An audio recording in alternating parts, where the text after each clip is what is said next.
Hey, welcome to Walking the Path. So, okay, you ever have those days where it feels like you just keep bumping into furniture, or you're stubbing your toe, like you just like, oh, toe, ow, oh, oh, ah.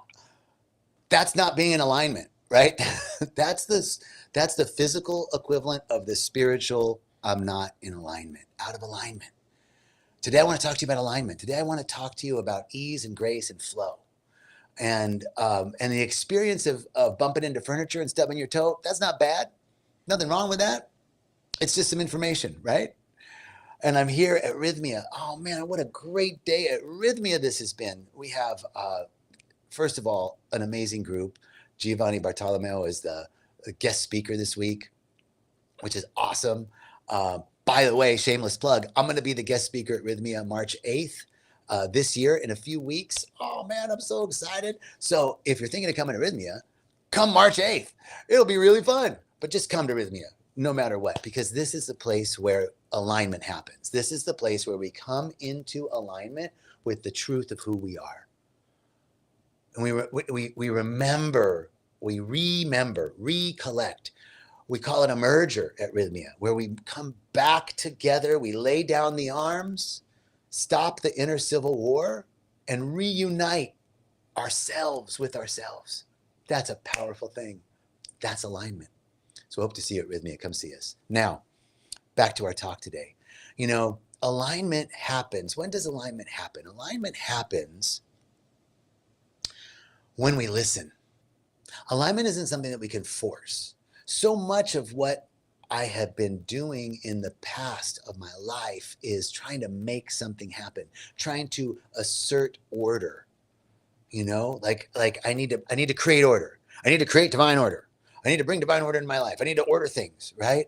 Oh, thank you, Dorota. This is a beautiful comment. Thank you, Dorota. For so long, I felt like I needed to bring order. But the truth is, I don't need to create order. Order exists. Divine order exists. It exists already. The planet is spinning right now without human compulsion.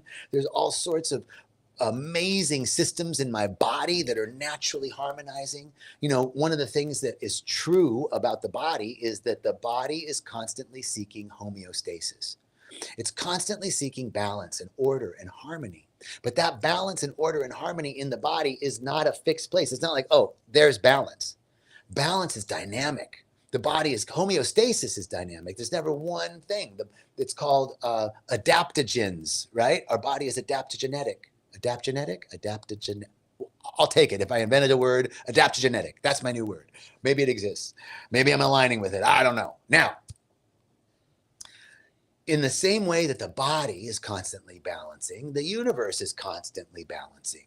There are these beautiful sculptures called Colder mobiles. The artist is, I can't remember his first name, last name is Colder. One of these giant sculptures is hanging in the National Gallery in Washington, D.C. And it's called the Colder Tower. It is a huge mobile, like those little things above the baby crib, right? Ding, ding, ding, the little music is playing. But those are all symmetrical. The Colder mobiles are non-symmetrical. You know, they're these just huge constructions. One might have a big arm might go out one way and a big ball over here, and they're all kind of funky. And when you touch one part, the whole thing like moves and balances. It's this dynamic movement, and it's not symmetrical. I think we mistake symmetry for balance. And are we doing that in our lives? Are we doing that in our spiritual life, right? That our spiritual life, right, is not fixed. It's in constant dynamic movement. And our purpose is to find that dynamic center, right? Now, there's a lot of philosophy that goes with this as well. I'm thinking of Carl Jung and Jungian teaching of the shadow, right? Is that we have our self and our not self. The shadow is the not self, and the not self is what we've been exiling. What we want to do is hold the worst in us the not self, the things we don't like, the things we don't want anybody to know about, and the best in us, the self, all the good things. We want to hold both of those in the same consciousness. Holding that, there's a tension. And what I tend to do is I want to collapse and figure out, either I'll collapse all, oh no, I just want to be my good self, I don't want to be my bad self. Or if I want to find the middle, I got to figure it out, right? I'm holding these two, and okay, the tension is uncomfortable. So what's the synthesis? But the synthesis emerges in holding the tension in a way that I couldn't have figured out. My job to be in alignment is to hold those polar opposites in my awareness and wait and listen. And a third way emerges. The synthesis emerges. This is the center, and it's dynamic. And so once I find that, it's not just a fixed place and, oh, everything's perfect. No, because life happens. Things move. Environmental, circumstantial, spiritual, energetic, all sorts of stuff is happening. And I'm constantly, like a Colder-mobile, balancing, finding my spot. Alignment is not symmetry. Balance is not perfect, or is not symmetrical, but it is dynamic and it is harmonious. It's harmonizing, but it's not symmetrical. We mistake harmony and balance and symmetry, right? Symmetry is not balance. Can be, but balance is really this harmonizing of everything. Everything belongs. Everything belongs. Everything in me belongs. Being in alignment, if I'm going to be in alignment, I first have to align with me. I have to realize that everything in me belongs. Even the worst in me belongs. I've got to accept that. For the longest time, I thought shadow work meant bringing the worst in so I could change it because I don't want it. No, it's bringing the worst in and letting it be there, no longer exiling it. Once I can do that, when I can hold that, the worst in me and the best in me in the same energetic container, and allow that tension to be in the tension, to be present to all of it, everything belongs, nothing's excluded, then the harmonization of those oppositions emerges. That's shadow work. And I'd like to apply that. I'd like to extend that out into the world. Because if everything belongs in me, then everything belongs in the world. You know what I mean? That's a hard one. Everything belongs in the world. Everything serves in the world, even the worst of the world. What we think is the worst, right? Because somebody on the opposite side might be thinking the other side is the worst. Whatever it is, it belongs. Everything belongs. And so now let's take that. Let's look at the political environment or the geoglobal environment, right? Does that mean I just go, oh, everything belongs, it's fine? No. On the material world, there's a way that I want to interact with life. I might want to stand up for injustice. I might want to exercise my right to vote or to protest or to free speech.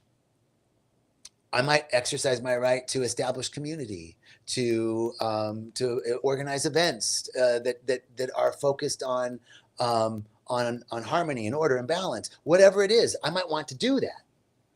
But for me, so I'm not saying inaction, but that action that we want to take in the world must be inspired. It must come from a place of inspiration, not from a place of fixing or changing or proving. And yes, so if everything belongs in the world, now when I'm listening to the news, when I'm reading stuff, when I'm hearing what's going on in the world, I've got to hold in my heart that everything belongs. I've got to hold the tension of what's happening that I don't like and what's happening that I do like or what I'd like to happen. I got to hold that tension. And if I can hold it, the correct course of action reveals itself. The correct course of action is the middle way. It is the synthesis of the opposition. Thesis, antithesis, synthesis. This is, I believe, Hegel. If I'm remembering my classical philosophy class, welcome to Hegelian philosophy with John Jacob. Welcome. Now, so this is what I've been thinking about this week. This is what's been alive for me, is that when we find that dynamic balance, then creation occurs. I don't have to make anything happen. I don't have to go force anything. I don't have to figure out anything. It's stuff aligns. This is what we call unexpected good, unexpected kindness, unexpected love, unexpected money, unexpected generosity, unexpected offers, unexpected prosperity, coming in unexpected ways from unexpected places in my life and in your life and the life of others. This is when life starts to just shower us with unexpected good of all manner. Things that, things are happening to me these last weeks that, like, I really would like that to happen. And then I think, maybe I need to send a text. Maybe I need to send an email. Maybe I should reach out. And then guess what? They reach out to me. That's how it happens when we're in alignment. Alignment, creativity, creation comes from alignment, not force, comes from alignment, not pressure, comes from alignment, not thinking, right? It comes from an inner alignment that has to have a component of trust and knowing, right? We build, this is a teaching from a good friend of mine in a private class that I was taking, and it's safety, trust, surrender. Like I can't surrender to someone or to a situation until I can trust. And I can't trust until I feel safe. So the first piece of this diving into alignment is to learn to feel safe. And how do we start to feel safe? It's by thinking about your life. Where in your life has alignment occurred? Where in your life have you been in flow? Where in your life have you been in the zone? When you're in the zone, when you're in flow, stuff's happening, right? That's what I'm talking about. That's alignment, flow, zone. We're in this dynamic, energetic container, and things are in alignment and they're flowing. When that's happening, everything's occurring. So where in your life have you had that experience before? You've had it.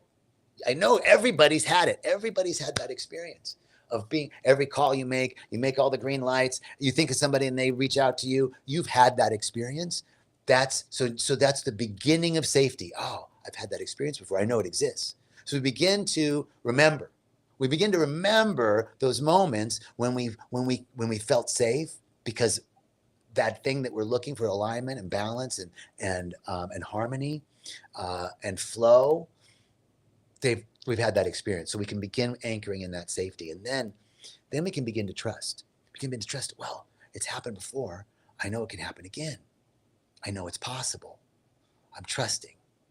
And finally, once we build that muscle of trust, like maybe you start consciously becoming aware of alignment rather than pressure, alignment rather than forcing, and you start to experience, oh, wow, I've had the experience of this is true. Like, I don't have to force things. I don't have to reach out and try and make things happen. Like, things come to me. Oh, now you're building your trust. And then finally, right, we can surrender fully to this presence and say, oh, okay, I don't have to do any of that. But you can't just go there. You have to build safety, trust, surrender. We have to build the muscle. We have to build the muscle that says, I can do this. You don't go to the gym and bench 400 pounds right off. You got to build up to it. So I got to build up to surrender. I got to build up my safety, my sense of safety. And I got to build up my sense of trust by experimenting and working and feeling that, through trial and error, right? We start to learn, oh, this is how I can how I can bring myself into alignment. And as we have more and more of those experiences, we finally, with such a deep level of trust, can fully surrender and allow the presence of God, the presence of life with a capital L, the presence of love, the presence of beauty, the presence of intelligence, the presence of creativity, the presence of joy, the presence of harmony, balance, and order, the presence of power, the presence of opulence, of thriving success and economic well-being. All of those, we can allow them. They just come. We're aligned with it. So This is, let's see, Dorota says detachment and magnetism. Woo, I like that. I'm a magnet. I'm a magnet. Everything comes to me. I attract it. I love that. Yes. Beautiful. Well, I think this is our talk for today. I'm so grateful and so thankful to be with you all. Thank you for checking in. I hope you have a beautiful rest of your day, and I'll see you next week for Walking the Path at this same time. And I'll see you at Rythmia March 8th for my guest speaker week. And I'm knowing that you are walking your own royal road, your own royal path, and right where you are, the presence of God is in its fullness, and everything is unfolding in absolute divine perfection in your life. And so it is. Amen. Woohoo! Let's see. So I was in your class back in October in Rythmia. Oh, thank you, brother or sister. I can't see from here, but thank you. All right, everybody.